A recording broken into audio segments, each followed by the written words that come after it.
coronavirus qui a été en tout cas signalé dans le monde depuis le mois de décembre en Chine et qui s'est propagé après dans tous les pays et territoires du monde. En Afrique, pratiquement tous les pays, en tout cas tous les 50 pays, sur les 54 pays sont affectés par le virus. Et au Sénégal, c'est depuis le 2 mars que le virus y est présent. Alors, quelques chiffres. Au Sénégal, on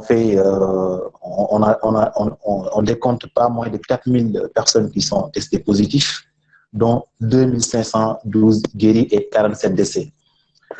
Alors, depuis le 2 mars, différentes mesures ont été prises, en tout cas par les autorités politiques, différentes mesures qui ont été prises pour essayer d'endiguer cette épidémie. Et vous êtes tous sans savoir que ces mesures ne sont pas prises sans fondement. Donc, à chaque fois, il y a des informations sur lesquelles les autorités politiques se basent pour prendre certaines décisions. Et parmi ces informations, il y a aussi l'évaluation de l'épidémie, mais aussi, en tout cas, la progression de l'épidémie, c'est-à-dire quelles sont les zones les plus touchées, quelles sont les classes d'âge les plus touchées, etc. En tout cas, un ensemble d'informations géographiques et d'informations statistiques que les autorités politiques utilisent pour prendre les bonnes décisions. Et c'est là que maintenant interviennent les SIG, donc, parce que ce sont les SIG, les systèmes d'information géographique, qui nous permettent d'avoir toutes ces informations et de prendre les bonnes décisions. Alors, pour en parler aujourd'hui, nous avons chez Martha Cissé, qui est le responsable de la cellule cartographie du Geoconsulting Service. Geoconsulting Service aussi, qui en tout cas, qui a fait beaucoup d'efforts dans cette période de pandémie, en tout cas spécifiquement au Sénégal. Donc, à chaque fois, depuis le début de l'épidémie au Sénégal, en tout cas de la pandémie, on va dire, au Sénégal. Donc, il ne cesse de donner des informations sur cette pandémie, en tout cas pour permettre à tous les Sénégalais de bien suivre cette pandémie. Alors, donc, on va juste passer la parole à monsieur Cissé, donc, qui va dérouler sa présentation. Donc, s'il vous plaît, tous les autres, je vous prie de bien garder vos micros désactivés. OK, merci Cissé, vous avez la parole. Bon, merci Ibrahima. Vraiment, c'est un plaisir et bienvenue à tous ceux qui nous écoutent, qui nous ont rejoints pour ce séminaire sur les systèmes d'information géographique et la gestion des pandémies avec le cas de la COVID-19 au Sénégal.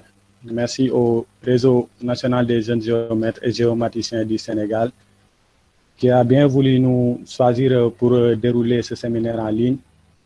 Sans plus tarder, je vais me présenter un peu. Je me nomme Martha Cissé, je suis responsable de la section cartographie et informatique de la Geoconsulting Service. Je suis également étudiant au département de géographie en Master 2 de la promo de 2018, spécialisé en environnement, territoire, population et santé, qu'on appelle communément aussi géographie de la santé. Et je suis également titulaire d'une licence professionnelle en géomatique appliquée à la santé à l'Institut Sabdarifad de Dr Ibrahima Silla, que je salue au passage. Merci à vous. Sans plus tarder, je vais vous faire une présentation de ce qu'est la Geoconsulting Service. C'est un cabinet, un groupe d'étudiants créé en 2018.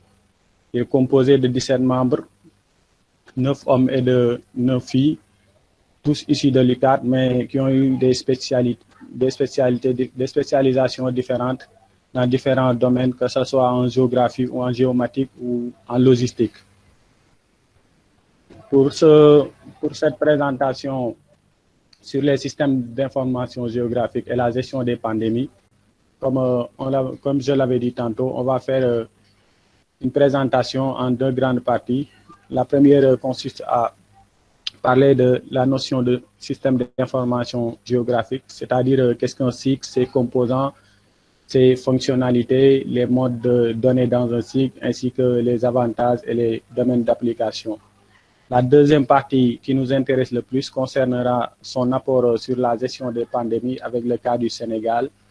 On a déroulé ça sur 5 grandes étapes avec une illustration avec le cas de la France qui a eu à utiliser les SIG pour lancer son processus de déconfinement le 11 mai dernier. Comme vous le savez, comme je l'avais dit tantôt, pour parler de SIG, il faut d'abord parler d'une notion fondamentale qui est la géomatique. qui est le terme de référence qui compose les cycles ainsi que toutes les autres sciences liées à la géomatique comme la télédétection et la cartographie. Comme vous le voyez ici, quand on parle de géomatique, c'est 4 grands éléments essentiels. C'est la première, le premier, c'est l'acquisition de données. Ces données peuvent être de diverses sources comme ici, à caractère vectoriel ou avec l'utilisation d'un GPS, on peut avoir des données de type point, ligne ou polygone, ainsi que de données à caractère imagé, comme utilisées dans les sciences de la télédétection ou de la photogrammétrie. Et ces données utilisées, non seulement que le but, c'est la représentation graphique sur un support, que ce soit numérique ou bien sous format papier. L'autre aspect, c'est le stockage. Quand on parle de stockage, c'est l'archivage des données sur une base de données. Et pour la gestion des bases de données en système d'information géographique, il y en a plusieurs, comme ici avec PostgreSQL, qui est une base, système de base, gestion de base de données, surtout quand il s'agit de bases de données relationnelles. L'autre aspect qui nous intéresse le plus, qui est ici, est analyse et traitement des données. C'est système d'information géographique en tant que tel quand on parle d'analyse et de traitement. Pour étudier les données à caractère spatial, les traitements spatials, c'est dans ce domaine-là qu'interviennent les systèmes d'information géographique, avec, comme vous le savez, les logiciels qu'on utilise, que ce soit QGIS, ArcMap ou bien MapInfo et bien d'autres logiciels. Et la finalité de tout ça, c'est la diffusion de cartographie, une expression graphique, une manière de représenter des phénomènes sur un support numérique. Maintenant, on va parler de qu'est-ce qu'un cycle. Un cycle, pour un peu remonter l'histoire, vous allez voir que c'est un concept apparu récemment dans les années 60 et qu'il y a plusieurs types de définitions des systèmes d'information géographique. Il n'y a pas encore de définition unanime, mais la plupart renvoient à la même chose. Mais pour nous, juste une petite parenthèse, pour nous géographes de la santé, on ne dira pas que les cycles sont apparus dans les années 60 parce qu'on a déjà vu un médecin anglais, je pense, du nom de John Snow, qu'il avait utilisé déjà au 19e siècle sur un format papier. Comme je vous l'avais dit, ce John Snow a eu à faire la cartographie d'une épidémie de choléra qui sévissait en Angleterre. Il avait utilisé les données pour déterminer les lieux de propagation. Ainsi, grâce à son étude, ils ont parvenu à maîtriser la propagation du choléra. Vous pouvez vérifier ça sur le net et vous aurez plein d'autres éléments sur ça. Enfin, pour parler de cycle, on dira que les systèmes d'information géographique est un ensemble informatique. Et quand on parle d'ensemble, excusez-moi, est-ce que vous pouvez couper votre micro? Et quand on parle de système d'information géographique, c'est un ensemble informatique. Et qui dit ensemble informatique dit une certaine composition d'éléments tels que l'ordinateur ici, qui est la machine. Les périphéries, ça peut être par exemple un GPS qu'on utilise avec l'aide d'un câble pour pour transférer les données sur notre ordinateur et l'utilisation de logiciels. À partir de ce logiciel, on en crée des bases de données, que ça soit numérique. Et enfin, pour faire du cycle aussi, on a besoin de personnel compétent, c'est-à-dire d'une personne qui peut réfléchir et déterminer des manipulations afin d'analyser et de donner une représentation cartographique des données spatialement distribuées dans l'espace. Bon, la prochaine étape consiste à voir ce qu'on a besoin pour faire un cycle. Voilà les 5 composants essentiels dont on aura forcément besoin pour faire un cycle. Le premier consiste à avoir un matériel informatique. Le matériel, comme je l'avais dit tantôt, renvoie à l'ordinateur. Et le deuxième élément dont on aura besoin, c'est un logiciel. Et le logiciel, comme vous le savez, il y en a plusieurs pour faire un système d'information géographique. Comme je l'avais dit tantôt, mon préféré, moi, reste QGIS, ArcGIS, et il y a d'autres logiciels aussi. Il y a aussi les données. On ne peut pas faire des cycles sans avoir au préalable des données. Parce que c'est la base, en fait. Parce que pour représenter une information, il faut d'abord avoir une source de données qui est fiable pour représenter un phénomène dans l'espace. L'autre aspect, c'est l'aspect de l'utilisateur. C'est-à-dire qu'un cycle ne peut pas se faire tout seul. Donc, lorsqu'on fait un système d'information géographique, on a besoin, comme je l'avais dit, d'un personnel compétent, des gens derrière pour assurer des manipulations. Et enfin, c'est le savoir-faire. Ça fait appel à la compétence, à la rigueur sur comment faire les manipulations, étape par étape, sans se tromper. Est-ce que vous pouvez couper votre micro, s'il vous plaît? L'autre aspect qu'on va voir consiste à voir les fonctionnalités d'un cycle. Le cycle, comme vous le savez, répond à 5 fonctionnalités. Ceux qui ont fait la licence 3 en géographie l'auront sûrement entendu avec Dr Ibrahim Silla. Les cycles font appel à 5 éléments qu'on appelle les 5A. Le premier élément, c'est l'abstraction. Quand on parle d'abstraction, c'est la modélisation de l'information, c'est-à-dire les processus utilisés, l'ensemble des méthodes pour essayer de trouver ou de modéliser une base de données relationnelle. Et ça va nous faciliter la tâche à promouvoir ou à avoir une acquisition de données. Et lorsqu'on parle d'acquisition, c'est le fait juste de récupérer de l'information existante, ça peut être existante, ou de l'information qu'on va créer à partir de notre support pour alimenter notre base de données. Et lorsqu'on aura ces informations, on va aller dans ce qu'on appelle le 3e A, qui renvoie à l'archivage ou le stockage des données de façon à les retrouver pour les interroger. Parce que pour faire du cycle aussi, il faudra au préalable avoir une base de données. Et le 4e élément consiste à faire une analyse. L'analyse, c'est les requêtes spatiales qu'on va faire, les différentes manipulations. C'est le cœur même du cycle, parce qu'on peut... La base du cycle, c'est d'abord le traitement spatial, l'analyse spatiale, comme certains l'appellent. Et enfin, la finalité sera la restitution graphique, de le présenter, que ce soit sur un support numérique ou format papier, pour faciliter la lecture. Il y en a aussi d'autres qui confondent, comme ici, ne pas confondre, qui confondent des éléments du cycle au cycle. Par exemple, le GPS. Certains considèrent le GPS, Global Positioning System, comme un cycle, alors que le GPS n'est qu'un outil du cycle. L'autre aspect, c'est la carte statique. Que ça soit sur format papier ou numérique, la carte, c'est plutôt le produit, si on peut l'appeler ainsi, le produit du cycle. Et le logiciel, c'est un des fondements ou un des briques, si on peut le dire ainsi, qu'on utilise pour faire du cycle. Les modes de données. Pour parler des modes de données dans un cycle, dans un système d'information géographique, il en existe 2, à savoir les données à caractère vectoriel et ceux de type raster. Et dans les données à caractère vectoriel, il y en a trois, à savoir le point, la ligne et le polygone. Comme vous le voyez sur cette illustration, on a ici les données sur les 3 grands types de données vectorielles. On a ici vecteur point, que vous voyez sur cette représentation en forme de point. On l'utilise par exemple pour représenter par exemple l'implantation des structures sanitaires, une arbre.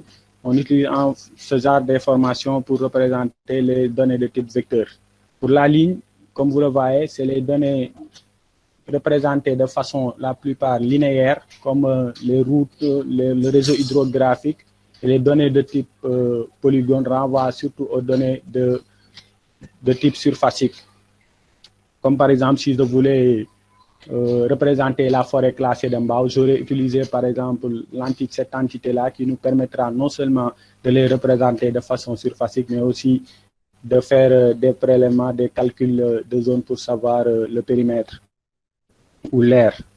Enfin, les autres types de données utilisées dans les cycles, les modes de données du cycle renvoient aux données raster que vous voyez ici, qui sont des données à caractère image, pour la plupart qui sont utilisées comme les données issues de photographie aérienne, les données issues d'images satellitaires et entre autres. les modes d'acquisition. Voilà, que ces données-là qu'on a, ces types de données précités, on peut les acquérir de façon, par exemple, à, à partir de levées topographiques ou capter à distance s'il s'agit de GPS avec, par exemple, des images aériennes. On peut utiliser des images géoréférencées qui ont des coordonnées de référence spatiale où on peut créer de la donnée et faire ce qu'on appelle la numérisation ou la digitalisation. Voilà. Et on va passer aux avantages du SIG. Les avantages du SIG, ce sont que les SIG nous permettent, dans un moment donné, à ajouter ici, comme on le dit, des données attributaires. Et quand on parle de données attributaires, c'est des surprises d'informations qu'on peut ajouter à notre base de données. Par exemple, si on dispose des régions du Sénégal, on peut avoir des données sous format, que ce soit CSV ou d'autres renseignements, informations qu'on peut renseigner directement aux différentes régions du Sénégal. L'autre aspect, c'est les données type que les SIG nous permettent. L'autre avantage du moins que les SIG nous permettent, c'est le fait de croiser des données. Et quand on parle de croiser des données, c'est de les associer. Par exemple, on peut avoir une donnée sur un tel phénomène, elle est combinée à une autre donnée pour en faire une analyse spatiale. Comme si par exemple, pour mon mémoire de recherche, j'ai eu à utiliser les données du réseau routier que j'ai combiné aux données de l'implantation des structures sanitaires pour mesurer la distance moyenne parcourue par les populations pour accéder à une structure sanitaire. L'autre aspect, c'est les domaines d'application des SIG. Comme vous le savez, les SIG, il y en a plusieurs domaines d'application, que ce soit dans l'aménagement avec les plans cadastraux, voirie, l'urbanisme, en environnement et développement durable, savoir les zones vulnérables et tout ça, les zones dégradées, par exemple, par des phénomènes d'inondation en santé, comme avec le cas de la COVID-19, de mettre en valeur la répartition spatiale de la maladie et ainsi de pouvoir prévenir les risques. Donc, quand on vous dit de système d'information géographique, sa finalité sera de faciliter l'aide à la prise de décision. Donc, pour les systèmes d'information géographique, en gros, c'est, comme le disait le Dr Labali Touré, c'est trois volets. L'un des premiers volets, c'est qu'ils nous permettent de faire ce qu'on appelle le volet géodatabase ou catalogue. Ce volet nous permet de stocker et de gérer notre base de données. Et le deuxième aspect, c'est que les SIG nous permettent de faire des représentations intelligentes sur des formats de cartes et enfin de pouvoir prévenir les risques. Venons-en maintenant à la deuxième partie de notre exposé ou notre séminaire en ligne qui concerne l'apport des SIG sur la gestion de la COVID-19 au Sénégal. Comme vous le savez, l'information géographique représente une dimension capitale pour le secteur de la santé. Il est au cœur de nombreuses applications essentielles et stratégiques pour les grands acteurs de ce secteur et concourt à améliorer les soins médicaux et par là même la santé publique. Quand on parle de cartographie, comme vous le savez, ça répond à trois phénomènes. Le où, c'est-à-dire dans quel lieu le phénomène se passe, et le quoi, pourquoi ce lieu, et quel est le phénomène qui est représenté, et le comment, c'est-à-dire la problématique même de l'analyse spatiale, ce qui nous intéresse. Maintenant, pour parler de la gestion des SIG, sur l'apport des SIG sur la gestion de la pandémie au Sénégal, nous avons énuméré pour faciliter la compréhension cinq grandes étapes avec lesquelles on a jugé nécessaire d'utiliser pour pouvoir facilement nous retrouver. Donc la première des étapes consiste à cartographier les cas. Comme vous le savez, cartographier les cas, c'est-à-dire de mettre sur une carte les cas confirmés par région, Ça dépend de à quelle échelle on travaille, par région, par département, par arrondissement ou par commune, ou bien même la meilleure des représentations serait de les représenter, par exemple, par district. Et le nombre de décès aussi par les cas, ainsi que des cas de guérison où les infections existent et se produisent. Comme ici, vous le voyez, on a eu à cartographier, par exemple, à la date du 30 mai ici, 2020. Cette carte nous montre les cas confirmés par région, le total de cas confirmés par région. Et comme vous voyez, à cette date, on avait eu 106 nouveaux cas. Et ces 106 nouveaux cas, les 94 provenaient de la région de Dakar et les autres provenaient des régions de Diourbel, Thiès et Kaffrine. Pour vous montrer que Dakar, à lui tout seul, à cette date, on avait 3535 cas. Dakar concentrait 2619 cas. Ainsi, avec ça, pour soit un pourcentage de 74% des cas, avec cette cartographie, on peut, par exemple, cibler les zones d'intervention sur Dakar. Et comme je le dis tantôt, ceci n'est qu'une représentation à l'échelle régionale, mais on pouvait le faire à l'échelle quartier si on avait des données. Et ça serait beaucoup plus pertinent pour déterminer les zones à risque.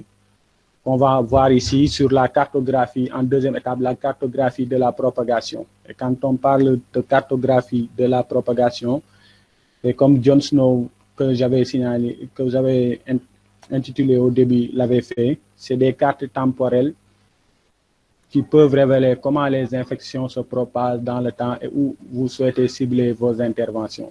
Comme le cas ici de l'épicentre de la pandémie au Sénégal, on sait tous que c'est la région de Dakar avec ses 12 districts sanitaires que vous voyez ici, et les districts du département de Dakar, à savoir Dakar Sud, Dakar Ouest, Dakar Nord et Dakar Centre sont les districts les plus touchés avec, si on totalise tout, 56% des cas au niveau national. Et de cette manière-là, on pouvait même établir des buffers, ce qu'on appelle les buffers en système d'information géographique ou zone tampon, pour prémunir les risques, savoir que lorsqu'on se déplace, quelles sont les zones à risque, comment éviter un tel quartier, savoir où sont les personnes infectées. Mais comme vous savez ici au Sénégal, avec les phénomènes de stigmatisation, les gens ont tendance à ne pas divulguer les données, par exemple, au niveau des quartiers. Comme vous le voyez ici, cette carte-là représente le total de cas recensés à la semaine du 11 au 17 mai 2020, avec l'ensemble des cas enregistrés par district. Comme ici, juste pour cette semaine, le district de Dakar Nord a eu à enregistrer 147 cas et ainsi de suite pour les autres districts. Au total, on avait eu 771 cas.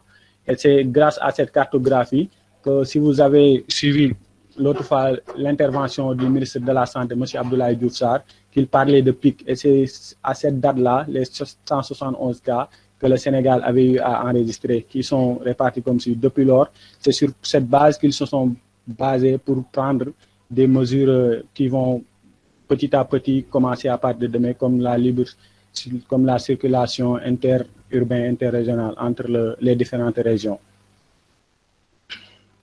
L'autre aspect, c'est de cartographier les populations vulnérables. Quand on parle de cartographier les populations vulnérables, elle est particulièrement liée à certaines données telles que les données démographiques, savoir la vulnérabilité des personnes âgées, comme la COVID-19 touche pour la plupart du temps les personnes âgées et les personnes souffrant de maladies chroniques, comme le diabète, l'hypertension. Il serait nécessaire, voire important, de cartographier le lieu de résidence à toutes les échelles confondues des personnes vulnérables. Et sur cette base qu'on a fait, par exemple, cette cartographie qui recense l'ensemble des personnes âgées par région. Et on pouvait le faire, comme je l'ai dit tantôt, à l'échelle des districts et ça serait beaucoup plus pertinent, mais c'est pour faciliter la compréhension qu'on a eu à le faire à l'échelle régionale. Comme vous le voyez ici, les régions de Dakar et Diourbel, Thiès,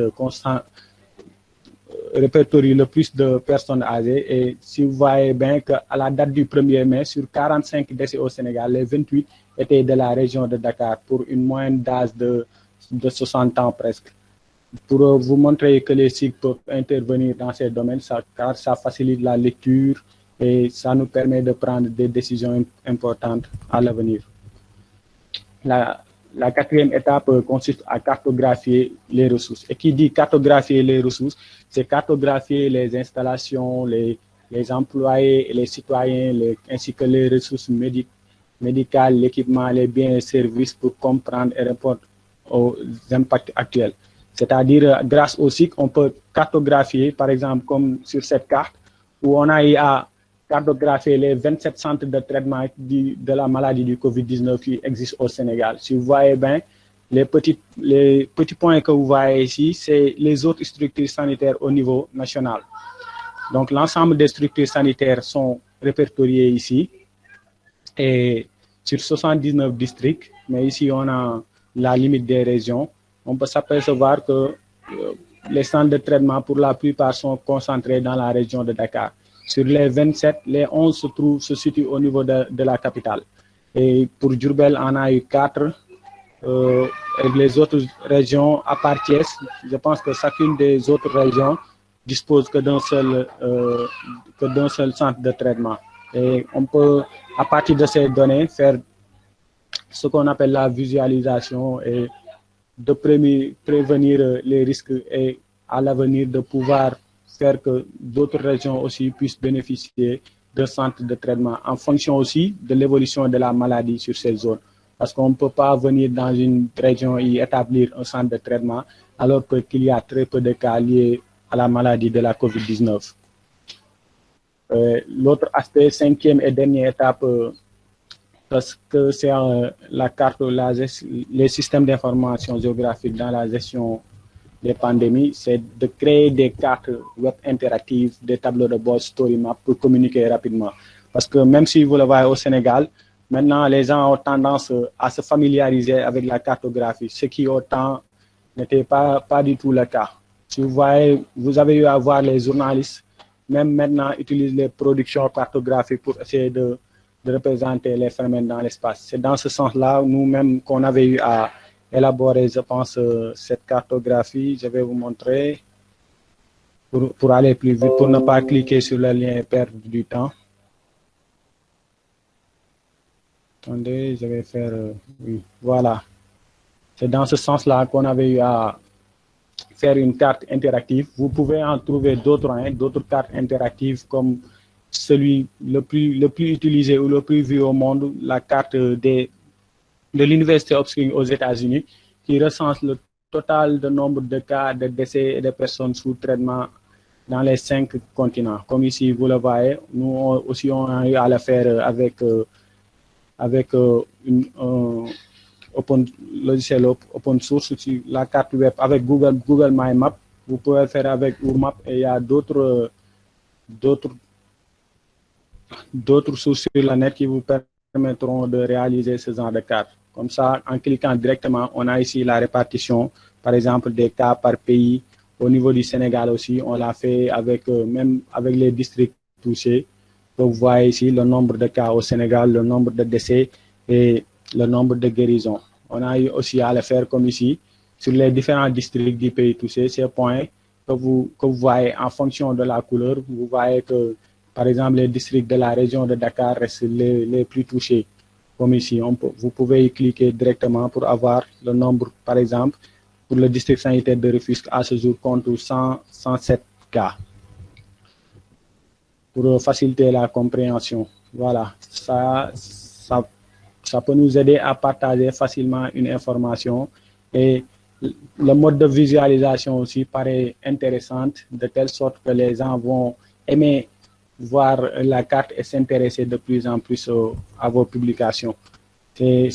On dit que l'avenir même de la cartographie, c'est les cartes interactives. Donc, à tous ceux qui ont fait des cartes statiques, sachez que d'ici quelques années, comme on le dit, on aura dépassé ça, ça sera révolu parce que maintenant tout le monde peut faire une carte, donc mieux vaut s'intéresser à ces genres de cartographie, surtout dans les métiers du numérique.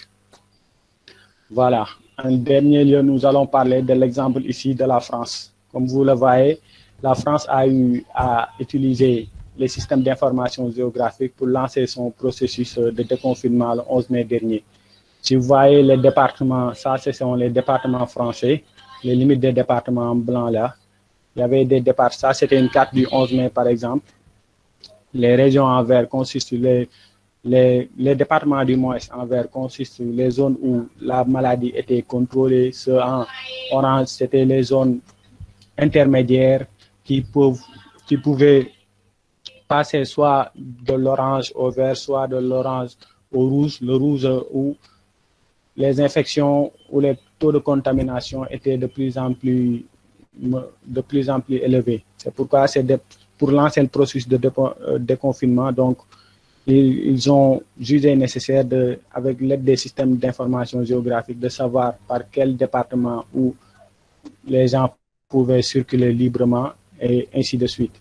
Et ils s'étaient basés sur 3 indicateurs pour réaliser cette cartographie.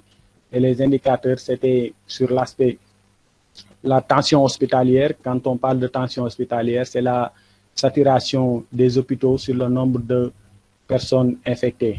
L'autre aspect, l'autre indicateur du moins, c'était l'autre indicateur renvoie plutôt aux urgences, les personnes admises aux urgences. C'est-à-dire chaque département, quel est le nombre de cas de personnes infectées et déclarées tardivement et qui étaient admises aux urgences. Et le troisième indicateur renvoie aux personnes en réanimation. Les personnes en réanimation dans les différents hôpitaux. Voilà en grosso modo ce qu'on pouvait dire des systèmes d'information géographique et sur la gestion des pandémies. Merci à vous tous pour votre aimable attention. À vous, M. Sey.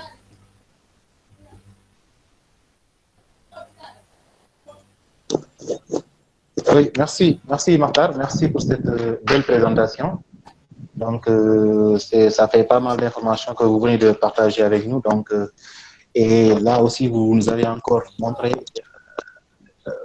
l'importance des SIG et en quoi il peut aider dans la gestion des pandémies, mais aussi dans d'autres domaines.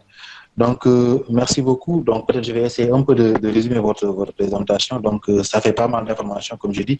Donc, pour une première partie, vous avez parlé un peu des SIG, donc, histoire de familiariser à certains qui n'ont pas encore des notions en SIG. Donc, pour commencer, vous avez parlé de la géomatique, hein, donc, qui est un peu la mère de toutes ces sciences géographiques. Et vous avez même parlé de la SIG, vous avez présenté sous forme d'une arbre, donc la géomatique et les différentes disciplines connexes.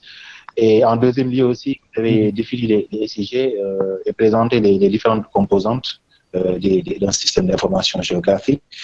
Ensuite, vous avez parlé d'un SIG, mais aussi des avantages et des différents domaines d'application.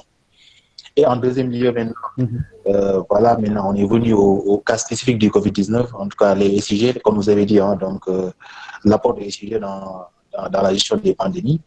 Donc vous avez présenté en différentes étapes. La première étape, c'était la cartographie des cas, pour voir un peu maintenant comment les cas se sont répertoriés dans les différentes zones du pays, que ce soit à l'échelle régionale, à l'échelle départementale, à l'échelle communale, bien même à l'échelle des districts.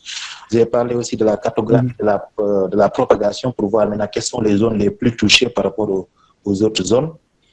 En troisième lieu, c'est la cartographie des personnes vulnérables. Comme vous avez dit, donc la Covid-19, donc c'est surtout les personnes âgées et les personnes vivant avec des maladies chroniques, donc qui sont les plus impactées, en tout cas qui sont plus vulnérables à la pandémie. Donc, il était important aussi de voir un peu comment c'est, en tout cas, la répartition géographique de ces personnes, et vous l'avez fait et présenté sous forme de cartes. Et ensuite, vous avez parlé aussi de la cartographie des ressources matérielles et des ressources humaines. Et enfin aussi, bien, tout d'abord, vous avez présenté une carte interactive, donc à travers le lien que, en tout cas, la page web que vous nous avez présentée tout à l'heure, pour voir un peu là où on peut vraiment, comme on faisait, en tout cas, là, on peut interagir directement avec la carte et ne pas avoir en tout cas une carte figée comme ça se faisait. Et en deuxième lieu, maintenant, vous avez présenté la France, donc, qui ont utilisé les sujets pour, en tout cas pour le plan de déconfinement en divisant les pays en zone orange, zone rouge et zone verte. Alors, principalement, c'est ce que vous avez présenté. Donc, peut-être là, on peut passer directement à la réponse aux questions. Donc, moi, j'ai une première question à vous poser. Donc, vous avez présenté différentes cartes. Donc, moi, j'aurais bien aimé que vous nous parlez maintenant de la source de vos données. Où est-ce que d'où vous procurez de ces différentes données? Bon, la source des données, comme vous le savez, c'est les données administratives, données reçues de nos autorités, comme on peut le dire ainsi. Par exemple, le ministère de la Santé, en fonction de ses communiqués du jour et aussi au niveau de son site Internet, dispose d'un dashboard, ce qu'on appelle un tableau de bord, où il répertorie l'ensemble des cas enregistrés par district. C'est là-bas que nous procurons nos données au niveau national s'il s'agit du Sénégal. Mais sur la carte interactive, les données sont celles de l'université Hopkins aux États-Unis, qui a fait une cartographie interactive aussi de la situation à l'échelle mondiale, mais aussi il y a d'autres, hein, comme Bing, comme vous le savez, Bing qui donne des images spatiales, même sur QGIS, vous pouvez avoir ces images aériennes, qui a fait aussi une cartographie de la pandémie qu'ils suivent à l'échelle internationale. Donc, nous utilisons ces données. On n'utilise jamais de données sans source fiable. D'accord, merci. Donc, je pense que c'est important de préciser cela. Maintenant, la deuxième question que j'aimerais vous poser, c'est que les cartes que vous nous avez présentées, est-ce que vous pouvez nous faire un bref résumé en tout cas, du processus de production des cartes? Voilà. Comment vous êtes parti à partir des données, voilà, jusqu'à avoir ces différentes cartes que vous avez présentées? Bon, pour cela, c'est pas difficile pour ceux qui ont eu à faire des manipulations avec les logiciels. En premier lieu, il faudra d'abord disposer des données, comme je l'avais dit, vectorielles, ce qu'on appelle les shapefiles, qui consacrent les limites administratives, que ce soit à l'échelle régionale, départementale. Et ces données, une fois acquis, on les répertorie à partir d'une base de données, ce qu'on appelle la table attributaire. Sur la table attributaire, on peut, à partir par exemple d'une région, la région de Dakar, on peut ajouter de nouveaux champs qu'on va appeler par exemple nombre de cas ou nombre de décès, par exemple par région, ainsi de suite. On va remplir cette base de données. On peut le faire sous différentes manières avec les logiciels. Et à partir de cela, on va essayer de les représenter en respectant l'ordre de ce qu'on appelle la sémiologie graphique. Par exemple, même avec... je vois certains, surtout nos amis journalistes, je vois des fois des types de cartes qui ne respectent pas les normes de la cartographie, où le but, c'est plutôt de charmer le lecteur, celui qui est en train de visualiser la carte. En gros, c'est ça, on utilise ces données qu'on va essayer de présenter en fonction de nos compétences. D'accord, merci pour ces précisions. Alors, bon, après, on va essayer. Il y a des gens qui ont posé des questions. Bon, j'en profite aussi pour vous dire aussi, il y a pas mal de personnes aussi qui ont vraiment apprécié votre présentation, donc, et qui ont eu à les signaler en commentaire. Donc, la question de Mansour Diène, vous nous avez parlé de PIC. Donc, lui, il demande sur quoi vous êtes basé pour parler de PIC, alors que même pas 1% de la population n'est encore testée au coronavirus. Non, c'est pour juste vous éclaircir que ce n'est pas moi qui ai parlé de PIC. C'est le ministère de la Santé, le ministre de la Santé lui-même qui a parlé de PIC à travers ses études. Je vous ai juste montré un aperçu sur quoi il s'est basé pour parler de ce PIC. Parce on est à la semaine 13 de la maladie. Depuis 97 jours que le coronavirus est au Sénégal. On est à notre 13e semaine. Et sur les 13 semaines, on voit que à partir du 11e semaine, est la semaine où on a enregistré le plus de cas, 71 cas. C'est à partir de ces données-là que le ministère s'est basé pour dire qu'on a atteint notre pic. Mais rien n'est encore sûr avec les mesures prises récemment. Si on ne sait pas, vous voyez qu'on enregistre de plus en plus de cas. Peut-être on a atteint notre pic, peut-être aussi tout dépendra des mesures barrières si la population va les respecter ou non. C'est ça. D'accord. Donc, tout dépendra de la suite, voir si réellement on a atteint le pic ou pas. Donc, une autre question, je ne sais pas si vous en avez parlé ou pas, il y a quelqu'un qui demande, et là, je viens avec d'autres, c'est quoi le géodéveloppement durable? Le géodéveloppement durable. Quand géodéveloppement durable. Le développement durable, comme vous le savez, s'il a eu à faire ce qu'on appelle la géographie, c'est l'ensemble, c'est les processus ou les phénomènes posés en vue que les générations futures puissent aussi bénéficier de ces genres de ressources, par exemple. Avec la cartographie, on peut prévenir les risques, par exemple. Si, comme avec le cas Ali Haïdar qui est en train de faire une étude sur la restitution de la mangrove au niveau des îles du Saloum. Avec la cartographie, par exemple, on peut cibler des zones où la mangrove est en train de disparaître.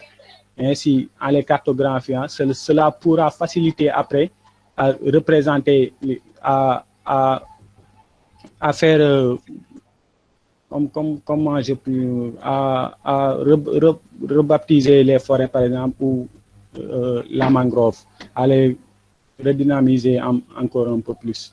Parce qu'on a déjà vu ça, des études, même pour l'avancée de la mer, les gens utilisent les systèmes d'information géographique grâce à la télédétection aussi pour essayer de prévenir les risques et de limiter l'avancée, par exemple, de la mer. D'accord. Maintenant, il y a une autre question de Amadou Balibaï qui demande comment accéder. Attendez, excusez-moi, qui demande comment. Non, c'est soit Amadou Naël. Comment accéder à la carte interactive de l'ensemble du globe que tu as présenté? Voilà, je vais vous envoyer un lien. C'est le lien de la cartographie. Avec ce lien, vous pouvez toujours suivre cette cartographie.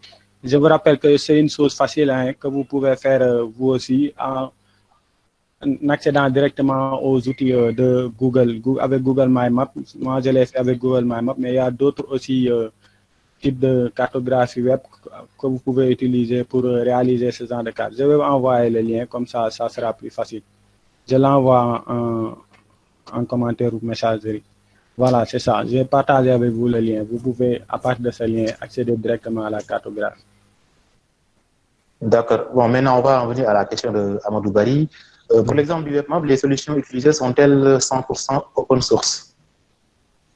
Non, pour le web mapping, les solutions utilisées ne sont pas 100% open source parce que quand on parle d'open source, c'est des logiciels libres qu'on peut avoir accès sans besoin au préalable de payer, par exemple, comme avec ArcGIS qui nous demande une licence pour accéder à son dashboard. Mais s'il s'agit par exemple de Google My Map ou de UMap, vous pouvez facilement faire une carte web interactive sans pour avoir besoin de payer. Maintenant, M. Agning, comment faire pour revoir les vidéos des conférences passées? Après, je vais y revenir. Quelles sont les perspectives de travail jusque-là, où cela nous mène? Voilà, pour ma part, moi, personnellement, ce que je trouve, c'est ne pas avoir accès aux données. Pour ma part, c'est ça qui pose problème. Parce que des fois, même pour les données des districts sanitaires, j'en avais besoin, par exemple, pour réaliser, comme avec la France, cette cartographie, par exemple, du déconfinement, si on peut l'appeler ainsi. J'en avais besoin, mais je ne parviens toujours pas à avoir accès à ces données. Et pour en faire des solutions et les proposer ensuite à la population ou aux autorités, il va falloir avoir accès à certaines données. Et pour cela, si on ne travaille pas au niveau du ministère de la Santé, on aura du mal à avoir accès à ces données. Mais pour parler de perspective, il faut au préalable avoir certaines données pour pouvoir ensuite les manipuler et proposer des solutions. Et ici au Sénégal et en Afrique, je peux dire en général, c'est ça le problème. À cause comme vous le savez, la stigmatisation, les gens ou le ministère ne communiquent pas certaines données. D'accord, bon, ça aussi, je pense que ça fait défaut. Sinon, depuis tout à l'heure, on signale un certain docteur Silla. Vous le connaissez? Oui, c'est notre mentor, l'homme. Ah, d'accord. Donc, il est du département de géographie, c'est un géographe de télécommunications, le professeur Silla. C'est grâce à lui que si aujourd'hui on parvient à parler de TIC, et de géomatique et de système d'information, c'est un peu grâce à lui. Parce que moi-même, je n'ai jamais appris la géomatique nulle part ailleurs si c'est à l'Institut Sabdarifa. D'accord, d'accord. Bon, donc c'est un honneur donc, pour nous que M. Silla nous suive. Voilà. Donc peut-être si ça ne lui dérange pas, donc s'il peut intervenir et dire quelques mots, M. Silla, si ça ne vous dérange pas, vous activez votre micro. Voilà, d'accord. M. Alors, Silla, bonjour. Bonjour. Oui, bonjour. Voilà, vous me recevez? Oui, c'est bon. Oui, Alors, merci et mes salutations à tout le monde. J'ai tenu véritablement à participer, hein, mais justement à me connecter avec un autre nom que celui de Ibrahim Silla. Je ne voulais pas justement influencer la présentation et je voulais suivre tout simplement en tant que simple participant. Donc, pour vous dire, en fait, la fierté que j'ai à participer à cette rencontre virtuelle, mais en même temps, la fierté que j'ai à regarder, constater l'évolution de l'information territoriale au Sénégal. Je le dis pour en féliciter les organisateurs, notamment le réseau des jeunes géomètres et géométriciens du Sénégal. C'est quelque chose d'énorme, c'est quelque chose de gigantesque. Et je ne peux pas me taire, justement, vous comprenez la fierté que j'ai. Mais je le dis également pour féliciter GeoConsulting Service, justement, un groupe de jeunes dévoués, un groupe de jeunes talentueux, mais en même temps, qui ont décidé de mettre leur talent, leurs connaissances et leurs compétences au service du développement de nos territoires. C'est quelque chose de tout à fait important. Moi, je suis, c'est souvent les publications que je suis donc dans les réseaux, en particulier le réseau social Facebook. Et je ne manque pas non plus parfois de partager, plutôt de commenter pour les encourager, parce que pour moi, c'est quelque chose de significatif. M. Cissé l'a dit dans sa présentation, je le félicite vivement parce que, comme il a dit, nous, dans nos universités, bon, on ne se lasse pas de former des jeunes, de suivre les révolutions, mais souvent, on se pose aussi la question de savoir quand est-ce que ce que nous essayons de transmettre comme connaissance, ce que nous essayons de transmettre aux jeunes comme outils, mais également comme compétences pratiques, quand est-ce que toutes ces choses-là vont être mobilisées au service du développement de nos pays? C'est une question cruciale parce que souvent je le dis à ceux qui veulent m'entendre que tant que l'université n'est pas capable de structurer sa contribution pour le développement, moi je pense que les ressources que l'université mobilise continuellement pour les universités ne servent pas à grand chose. Et ce sont des questions qu'il faut justement poser, et qu'il faut poser de façon très très lucide. Ce sont des questions qu'il convient de ne pas s'arrêter de poser, parce que ce sont des questions qui sont fondamentales. C'est la problématique du développement. Et à la base du développement des connaissances, à la base du développement, la compétence de tous ces jeunes-là qui sortent des instituts, des universités nationales et qui doivent prendre le relais, tenir le flambeau de façon résolue et en direction du développement. Donc, c'est quelque chose de remarquable que vous êtes en train de faire, en commençant par le réseau des géomètres et géomatriciens, mais en poursuivant également avec ce groupe-là de jeunes dont je parlais tout à l'heure, en GeoConsulting Service, donc qui est en train de faire un travail remarquable. Mais quand je parle aussi de ces jeunes, je peux également souligner le travail remarquable de l'ensemble de ces jeunes-là qui sont dans les réseaux, qui partagent non pas des futilités, parce qu'on a l'habitude de le voir, souvent ce sont des critiques que je formule, donc les gens passent beaucoup de temps dans les réseaux sociaux à faire des commentaires débiles qui ne servent à rien du tout, à partager très peu de connaissances. Et donc quand on voit des gens qui sont désormais résolus, mais qui passent de leur temps, qui dépensent de leur temps, de leurs énergies, de leurs connaissances, de leurs compétences, à structurer généralement des contenus qu'ils partagent dans ces réseaux-là, mais des contenus cette fois-ci qui servent à la prise de décision. Donc je pense qu'il faut s'arrêter et les féliciter, mais en même temps, il faut les encourager à aller de l'avant. Voilà pourquoi j'ai véritablement tenu à intervenir, non pas à poser des questions écrites, mais à intervenir de vive voix pour féliciter tous ces jeunes-là que vous regroupez, que vous consultez, vous dire, vous demander d'aller de l'avant, de porter le flambeau, c'est important. Avant la COVID, on était dans un contexte, et on est toujours dans le contexte de décentralisation, de défis du développement de nos territoires. Mais laissez-moi vous dire qu'aucun de ces défis-là ne sera adressé, ne pourra être adressé convenablement si on ne dispose pas d'une bonne information, c'est-à-dire une information toujours, d'une information est capable également de faire évoluer à partir des données que nous collectons. Et c'est justement l'importance de la géomatique, c'est l'importance de tous ces jeunes-là qui utilisent les outils de la géomatique, c'est l'importance également de tous ces jeunes-là qui se donnent la peine d'organiser des rencontres de connaissances. Je ne peux pas cesser de le dire. C'est extrêmement important. Vous continuez sur cette voie, c'est extrêmement important. Je vais terminer juste par une interrogation, si vous voulez même une problématique. Vous voyez, quand on voit ces jeunes-là qui sont dans les réseaux, la question qu'il faut se poser en premier est de savoir pour qui partagent-ils ces informations-là? Parce que généralement, on a tendance à constater une espèce de déconnexion entre ce qui se fait de mieux dans les universités et ce qui se fait dans les sphères de la prise de décision. J'ai regardé la liste de participants et je ne crois pas avoir aperçu peut-être un décideur ou bien quelqu'un qui a une influence gigantesque dans la prise de décision. Or, ce que vous êtes en train de faire est extrêmement important pour la gestion même de cette crise que nous sommes en train de faire. L'information est à la base. Si on ne dispose pas de la bonne information, de l'information à jour, les décisions que nous allons prendre risquent justement d'être déficitaires. Et c'est ce qui nous arrive assez souvent lorsqu'on parle des problématiques de développement.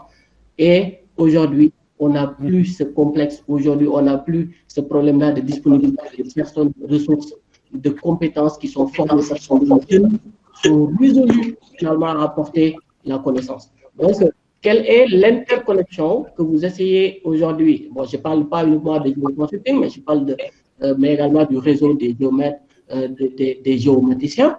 Mais quelles sont les relations, bien les interrelations que vous essayez de développer entre vos structures dans le cadre de tout ce que vous savez faire et de ce que vous êtes en train de réaliser comme talent, comme compétence, comme savoir et savoir-faire, et ceux-là qui sont chargés de prendre la décision qui vont impacter dans le devenir des territoires sénégalais.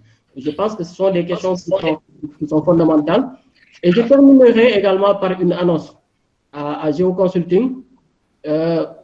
J'ai décidé de participer à votre... Si ça vous intéresse, mon cabinet va vous offrir un site web. Donc, qui va permettre de visualiser et de partager davantage, mais de façon officielle, sur toutes vos activités. Si ça vous intéresse, on en parle. Félicitations encore aux organisateurs. Félicitations à Matar Cissé, mais également félicitations à tous les participants, à tous ces jeunes-là qui sont regroupés, mais qui essaient au jour le jour de faire avancer la question, de faire avancer la donnée spatiale, la géographie, la géométrie, toutes les sciences au sein de la géométrie, pour soutenir les efforts du développement. Le pays en a besoin, l'Afrique en a besoin, le monde en a besoin, et je pense que la pandémie le révèle au grand jour. Merci encore une fois, j'ai été long, mais je suis content et je ne pouvais pas m'abstenir finalement de partager que j'ai eu à suivre cette présentation. Je m'arrête là, je vous donne la parole. Merci beaucoup.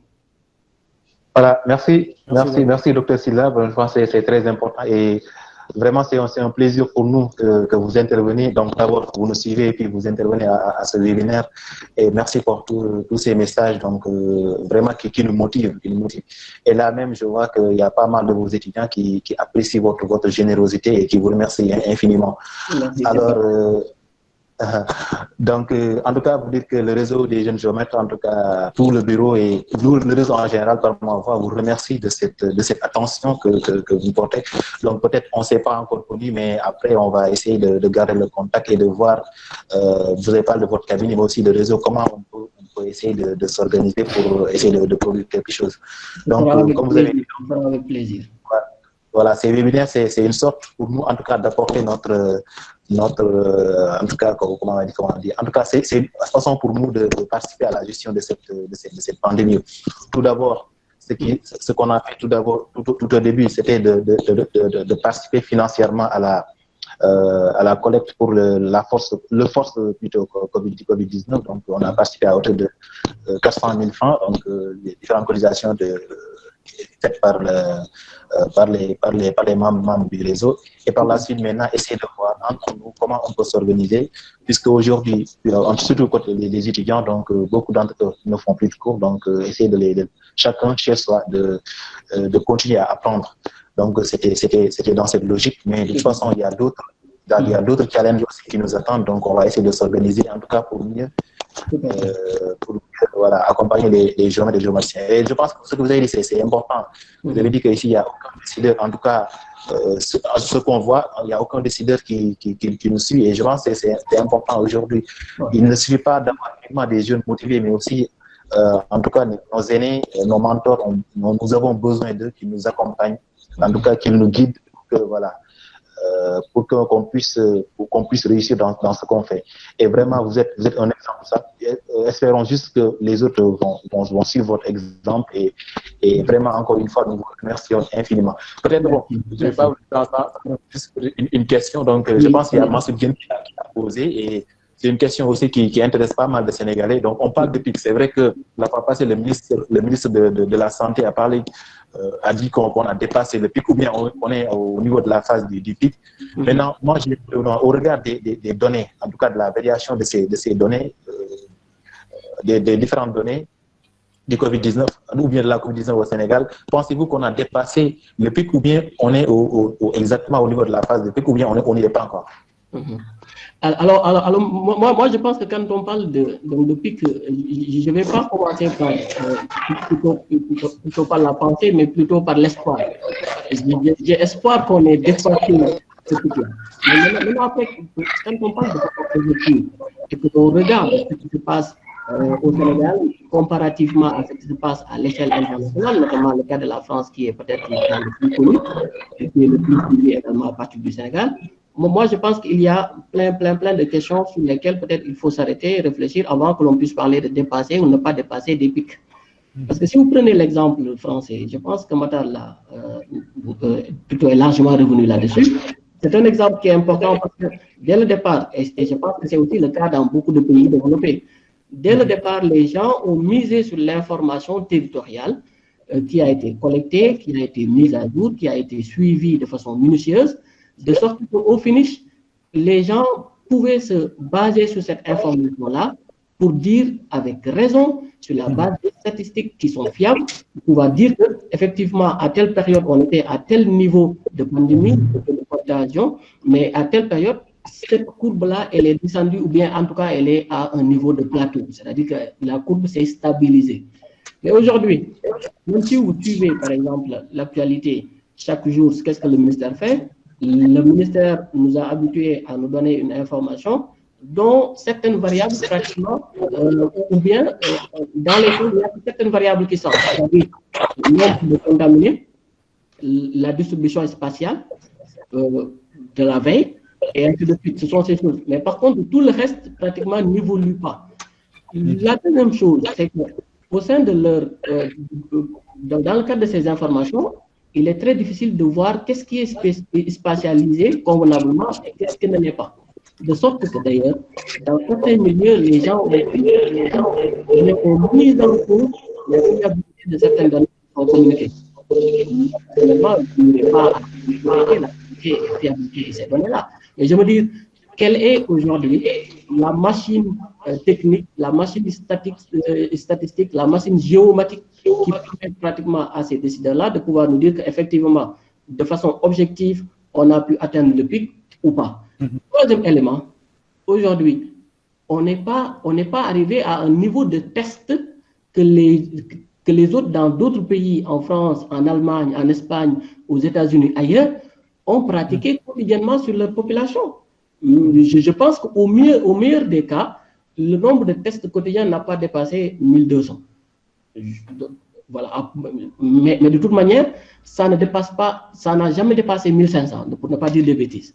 Ce qui est constant, c'est que tant qu'on n'a pas administré des tests qui sont d'un volume extrêmement important, sur la base desquels on pourrait dire effectivement, même quand on teste un volume extrêmement important de cas ou de cas potentiellement suspects, on n'en arrive pas à tel nombre, par exemple, de cas qui sont effectivement déclarés. Mais tant qu'on n'est pas capable finalement de faire ces genres de choses-là, il sera extrêmement difficile de dire avec objectivité que nous avons atteint ou nous avons dépassé le pic de la pandémie. Maintenant, comme je disais, au départ, il y a de l'espoir, à la fin, il y a toujours de l'espoir. Moi, je préfère me fier à ce que les autorités sanitaires me disent, et lorsque ces autorités-là transmettent l'information suivant laquelle nous avons dépassé le pic de la pandémie, ben, c'est tant mieux, mais je préfère encore une fois que désormais, quand on fabrique la décision politique, que cette décision-là soit sous-tendue par l'information territoriale. Parce qu'encore une fois, on n'est plus dans des schémas où les gens avaient éprouvé le besoin, par exemple, de personnes qui soient compétentes, qui soient capables de soutenir les processus décisionnels à partir des outils que nous savons utiliser. Non, ce sont des schémas qui relèvent du passé. Aujourd'hui, nous avons des jeunes qui sont extrêmement compétents, qui sont extrêmement dynamiques, mais qui ne demandent encore une fois qu'à prouver ce dont ils sont capables. Et je pense que si on leur donne, par exemple, la possibilité de pouvoir accompagner l'action du gouvernement en faisant quoi? En faisant tout simplement, en rendant accessible l'information géographique, moi je pense que le processus de décision va se retrouver complètement bonifié.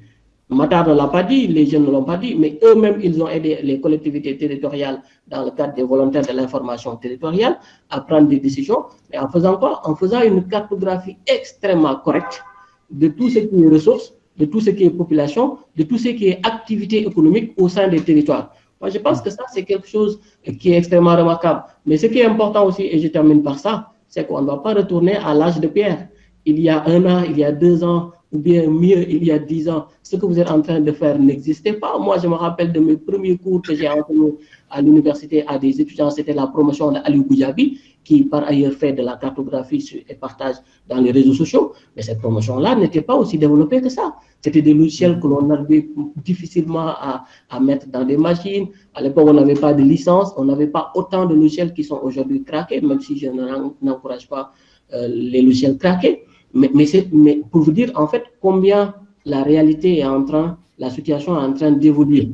Donc, on était dans des situations de manque, de déficit, j'allais dire, de compétences qui pouvaient sous-tendre la décision politique par les outils de la géomatique. Aujourd'hui, on n'est plus dans ces schémas-là. Je pense que les jeunes, il faut leur donner cette chance-là. Et voilà pourquoi tout à l'heure aussi, je disais que voilà, il nous faut réfléchir à des schémas où ce que vous êtes en train de faire rencontre des besoins réels, parce que ces besoins-là, ils sont là, on ne les a pas dépassés. Le Sénégal est un pays sous-développé, le Sénégal a besoin encore de ses talents, besoin de ses compétences. Ces talents et ces compétences, c'est justement ce que vous représentez. Donc, il faut aller vers, j'allais dire même imposer ce que vous êtes en train de faire, demander à ceux-là qui doivent vous écouter de vous écouter, parce qu'il va de leur intérêt aussi.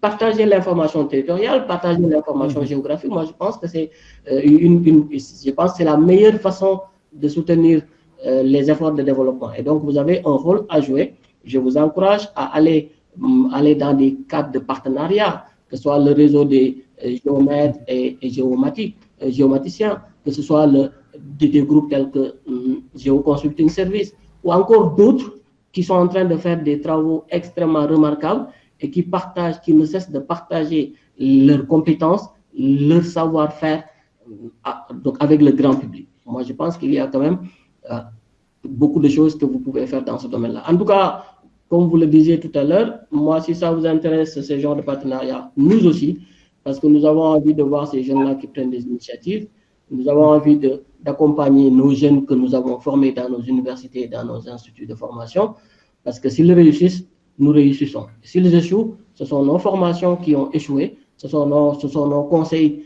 qui ont échoué, et nous n'avons pas intérêt à ce que tout cela puisse échouer. Donc, je vous redonne la parole. Encore une fois, félicitations.